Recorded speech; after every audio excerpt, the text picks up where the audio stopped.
Madam Chair, may sapat na usok na tayo para patunayang may sunog, may malakas na probable cause upang i-impeach si Sara Duterte. Mga kagalang-galang na kasama ko sa Kongreso, higit sa lahat, sa ating mga kababayan na ngayon po ay nagtsatsaga magbantay at manood. Bilang endorser na ika-4 na impeachment complaint, ay gusto ko pong sabihin ang mga bagay na ito. Ako ngayon ay nandirito hindi lamang bilang inyong kinatawan, kundi bilang isang lingkod ng Diyos na naniniwala ng katotohanan ay hindi kailanman mabibilanggo ng anino ng confidentiality. Ang impeachment na ito ay hindi laban sa politika. Ito ay laban sa pagtataksil sa tiwala ng sambayanan.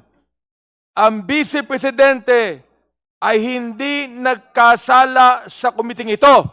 Siya ay nagkasala sa taong bayan. Ang pondo ng gobyerno ay hindi mo pag-aari, Madam Vice President. Ito ay pawis at dugo ng mga manggagawang Pilipino. Subalit ano ang nakikita natin sa mga ebidensya?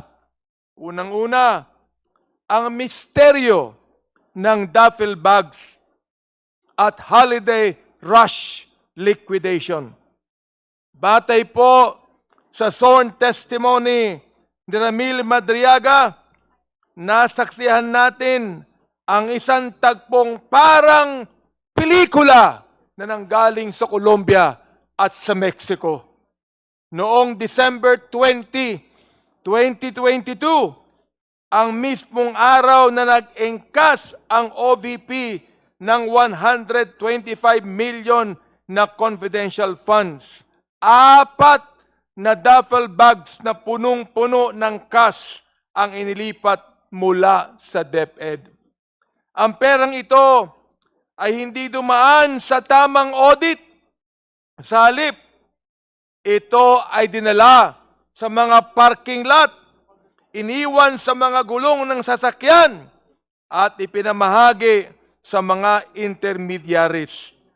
Ang masakit pa rito, ayon kay Madriaga, ang 125 million na ito ay naubos sa loob lamang ng 24 oras at hindi 11 days. Gaya ng naunang naibalita. Pambihirang bilis. Talagang pinastrak, mga kaibigan. Ang sabi ng PSA, ang mga pinagbayaran di umano ng OVP sa mga safe houses ay mga taong o ghost payees. Yan po ang tinanong ko sa PSA. Kung wala kayong record ng mga taong ito, ibig sabihin, hindi ito matatagpuan ng sinuman at ng anuman. Pangalawa, ang pogo at drug connection. Madam Chairman, mga agalang-galang kong kasama sa Kongreso, ito po ay inimbestigahan na namin sa Quadcom. Hindi lamang korupsyon ang usapin dito.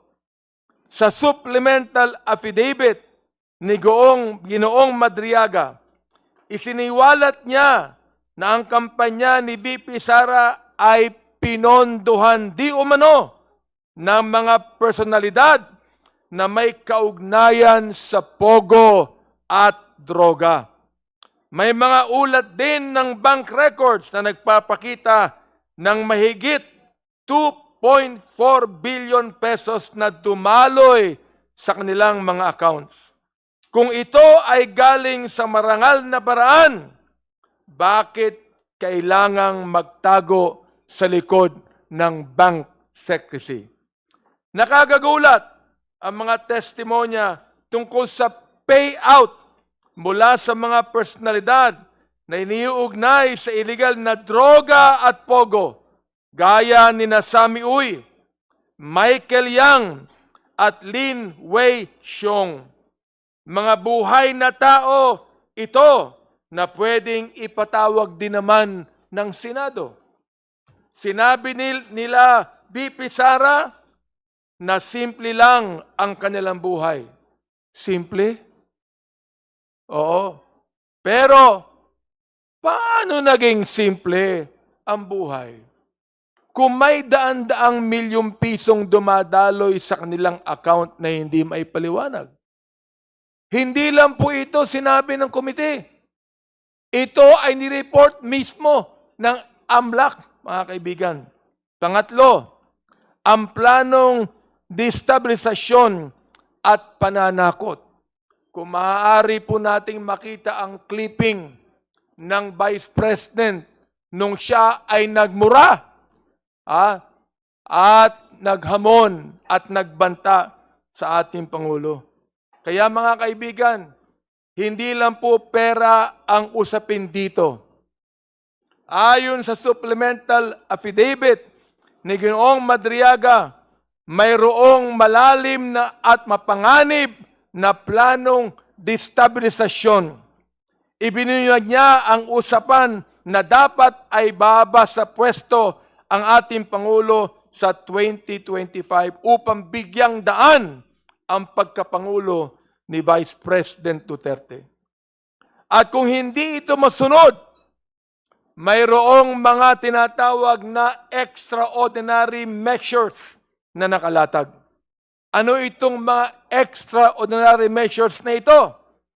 Ang sabi po, assassination plot, laban sa mga mataas na opisyal, armed assault on Malacanang, at paghikayat ng civil disobedience o paggamit ng mga security personnel at parallel intelligence structures na labas sa kontrol ng ating mga institusyon.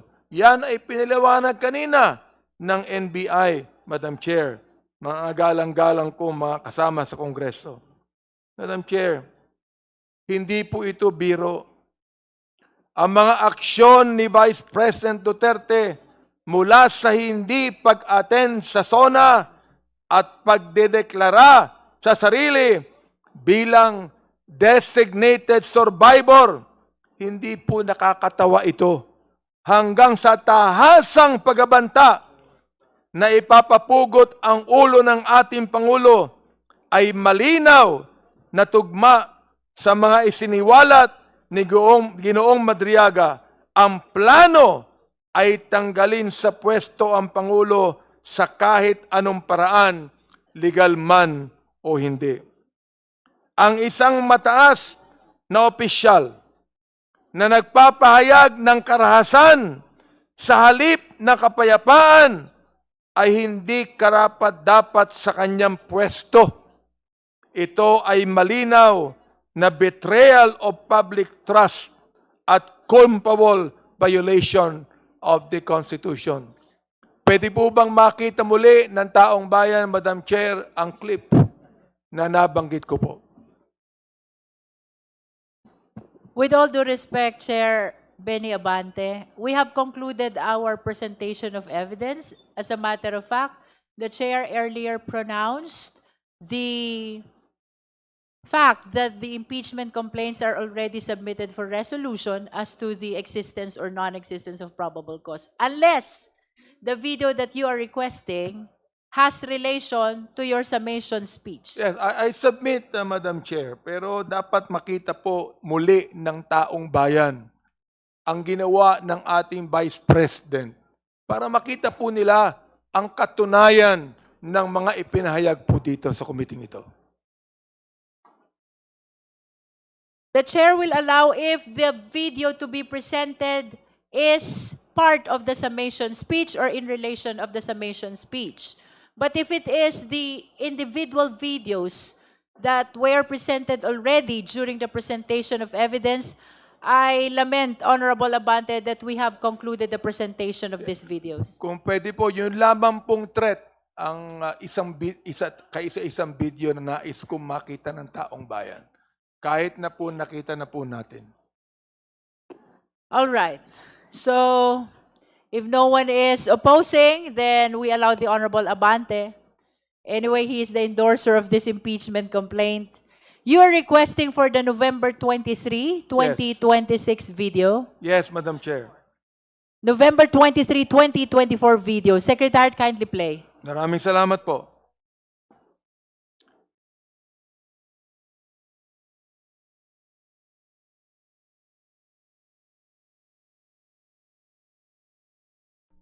Putang ina ninyong lahat. Martin Romualdez, Lisa Marcos, Bongbong Marcos. Ma'am, Okay, tama na po yun, Madam Chair, sapagkat nakita na po natin muli ang sinabi ng pangalawang Pangulo. Yan po ba ang magiging Pangulo ng Pilipinas balang araw? Ito po ang panawagan sa katotohanan. Sa ating Vice Presidente, ang pananahimik at pag-iwas sa mga hearing ay hindi depensa.